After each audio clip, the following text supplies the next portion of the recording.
Assalamualaikum warahmatullahi wabarakatuh. Alhamdulillah, segala puji hanya milik Allah Subhanahu wa Ta'ala. Pada vlog kali ini, kita akan membahas tentang etika dalam Islam. Sebagai seorang Muslim, kita memiliki pedoman hidup yang jelas yang diajarkan oleh agama kita, baik dari perilaku, tutur kata, ataupun sikap. Etika dalam Islam yang biasanya kita sebut dengan akhlak adalah cerminan dari ajaran-ajaran yang telah diajarkan oleh Nabi Muhammad SAW. Allah Subhanahu wa Ta'ala berfirman dalam surat Al-Ahzab ayat 21, sungguh telah ada pada Rasulullah itu suri teladan yang baik bagimu. Nah, ayat ini tuh mengajarkan bahwa sebenarnya Nabi Muhammad inilah yang harusnya kita jadikan contoh atau panutan untuk menjalani kehidupan ini dengan etika yang baik. Nah, sebenarnya gini, di dalam Islam kita ini diajarkan untuk berbuat baik itu tidak hanya dengan Allah Subhanahu wa Ta'ala, melainkan juga dengan sesama manusia. Kalau kita semua pengen masuk surga, ya kita harus selalu berbuat baik. Kebaikan itu sendiri, dampaknya itu nggak cuma buat orang di sekitar kita, teman-teman. Bukan buat orang lain, tapi buat kita sendiri. Saat kita melakukan kebaikan, maka pikiran kita akan dijauhkan dari rasa tidak percaya diri, dari rasa cemas, dari rasa-rasa yang tidak menyenangkan. Hati kita akan dipenuhi dengan ketentraman dan kedamaian ketika kita selalu melakukan kebaikan dan menjunjung tinggi kebaikan itu sendiri. Nah, contohnya gini, misalkan kalian hidup di dunia ini sering melakukan sedekah, maka di kemudian hari, di esok hari nanti, kalian akan merasakan rasa ketentramannya. Kalian teringat, wah, mungkin dulu banyak orang miskin di jalan yang kelaparan, terus aku kasih makan, aku kasih uang. Kalian akan berimajinasi di otak kalian sendiri bahwa bisa saja ini orang yang miskin tadi dengan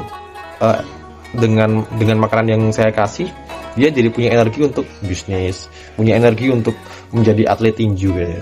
Dan dia mendapatkan prestasi, akhirnya dia jadi juara dunia tinju berkat makanan yang kalian kasih di pinggir jalan, guys. Bisa jadi kan. Begitupun juga sebaliknya. Bayangkan kalian ini hidup di dunia ini sering melakukan kegiatan maksiat, misalkan judi online, kalian maling ya, maling, mencuri. Kalian mencuri barang-barang yang bukan hak kalian, hingga kalian koleksi, kalian jual dan mendapatkan profit yang sangat luar biasa. Kalian menjadi miliarder hasil dari mencuri perabotan rumah tangga. Nah, yang terjadi adalah di masa depan kalian akan merasa, saya ini kaya, saya ini punya banyak uang, tapi apa gunanya saya hidup di dunia ini? Saya di dunia ini hanya misalkan orang lain. Saya di dunia ini hanya pamer tanpa ada yang bisa dibanggakan. Orang mengira saya pintar padahal saya maling ya. Hidup Anda tuh akan terasa bagaikan hidup di neraka. Jadi itu, kebaikan itu bukan cuma untuk orang lain, tapi juga untuk ketentraman hati kalian sendiri. Selanjutnya, bertutur kata yang baik. Terkadang tuh kita lupa dengan setiap kata yang kita ucapkan kepada publik, kepada masyarakat umum, itu bisa menimbulkan dua hal. Yang pertama adalah kebaikan, yang kedua adalah kemuzorotan. Bisa jadi kata-kata dari kita ini memotivasi orang lain, tapi juga bisa jadi kata-kata dari kita ini menyakiti hati orang lain hingga orang itu pun depresi, malu, dia stres dan akhirnya memutuskan untuk bunuh diri, teman-teman. Nah, itu kan sangat bahaya. Kalian dari mulut tuh menimbulkan harimau yang bisa menerkam siapapun, teman-teman. Rasulullah SAW pernah bilang, barang siapa yang beriman kepada Allah dan hari akhir, hendaklah dia berkata baik atau diam. Nah, bayangkan berkata baik atau diam, guys ya. Jadi ibaratkan kalian punya energi untuk ngomong yang buruk, kalian keluarkan habis tenaga kalian, itu tuh masih nggak lebih baik daripada kalian diam saja, guys ya. Jadi bagi kalian ini yang merasa tutur katanya kurang baik, toksik, menyakiti hati orang lain, lebih baik kalian belajar untuk memperbaiki kata-kata kalian biar tidak menyakiti hati orang lain. Atau mending diem, guys ya.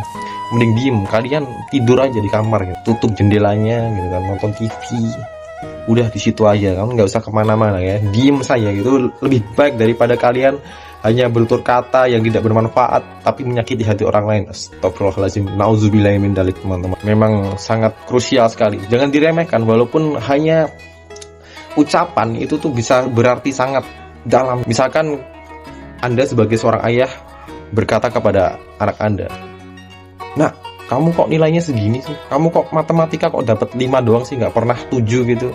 Tolol kamu ya." Pasti ya kalau Anda sering berkata seperti itu, maka anak Anda akan berpikir, "Kenapa aku dilahirkan?" Begitupun juga dengan sebaliknya. Jika Anda seorang ayah dan mendapati anak Anda nilainya jelek, terus Anda menyemangati, "Ayo nak, teruskan." Nah, anak Anda tuh mungkin jadi tersugesti. Jadi, wah, aku ini anak yang sangat hebat. Akhirnya dia mulai semakin semangat belajar dan menciptakan prestasi yang lebih baik lagi. Oke, mungkin seperti ini saja nasihat dari saya. Terima kasih. Wabillahi taufik walhidayah. Assalamualaikum warahmatullahi wabarakatuh.